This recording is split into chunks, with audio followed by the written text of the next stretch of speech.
Right, 10:51 Kilmeade time. Brian, Texas Santa Cruz. He's setting the stage for a White House run in 2028. Here's what President Trump had to say about it. He's a friend of mine. I mean, I haven't spoken to him about it. It's a little early. It's 3¼ years. That's a long time. But he's a very good guy. He's a very good friend of mine. You remember we had quite a campaign against Ted. And it worked out quite nicely. Let's see, where are we? Oh, we're the other one. But I'm not that surprised to hear that. He says that he and Ted Cruz are very good friends. It seems to me that J.D. Vance or Marco Rubio are Trump's heir apparent. Who do you think is going to succeed him? Well, I don't know who's going to win, but I can tell you I have an idea who's going to run. I mean, Governor Glenn Youngkin, I think he's going to be term limited. He's going to be out in a month. He looked very effective as a Virginia president governor, and he looks like presidential material. He's certainly got the background, the poise. Now he's got the political experience, and he's tight with Trump. I'm not saying that Trump would say, I want Youngkin over J.D. Vance. I don't think Ron DeSantis has ruled it out. You know, he feels like the timing maybe was right last time. It wasn't. But what has he done except for make Florida better almost every day? He's right on every issue almost instinctively.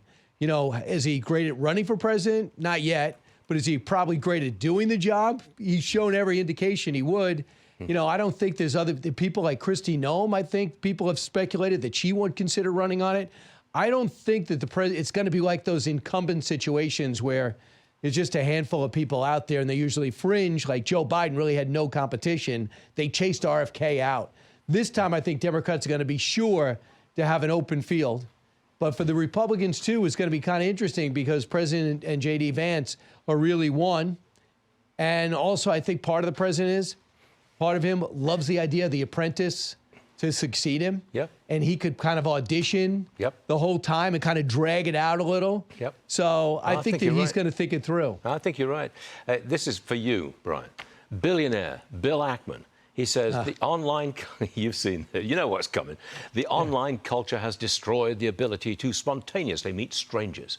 So he gave dating advice to young men on X. He says, I would ask, may I meet you before engaging further in conversation? I almost never got a no.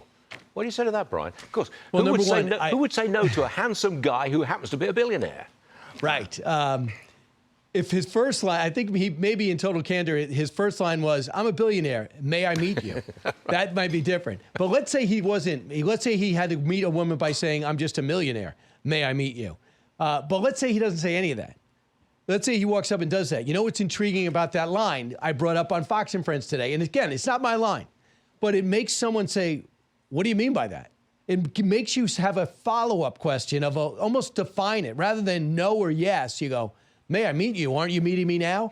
It gets the talk going. It gets the dialogue going. And you could reveal like the Stuart Varney-like personality, you know, and you could go in there with your greatest asset and then you could start wooing the person. But if you go in there and say, hi, how are you? Right away, you're getting evaluated. You're out on the line there. But if you hit a line that needs further definition, I think that is what he's doing there. Well, he's laying it out there. Back in the day, what was your line, Brian? I don't reveal. And by the way, I met my wife in 10th grade. So it was probably like, did you do your homework last night? You know, so...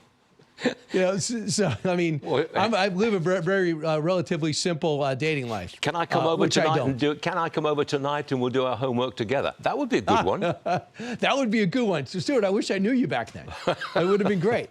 I think you were probably in high school if I was in junior high. Actually, but no.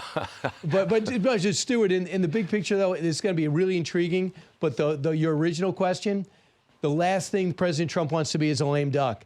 I don't think he loves this talk. I don't think he loved that Ted Cruz question because it makes people think you're looking past him. Yep. Donald Trump does not like that ever. No, not so at all. So if you are smart, don't get ahead of the president.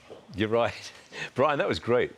Interesting pickup line you got there. Homework. Right. Very good. All right, Kilmeade. See you later.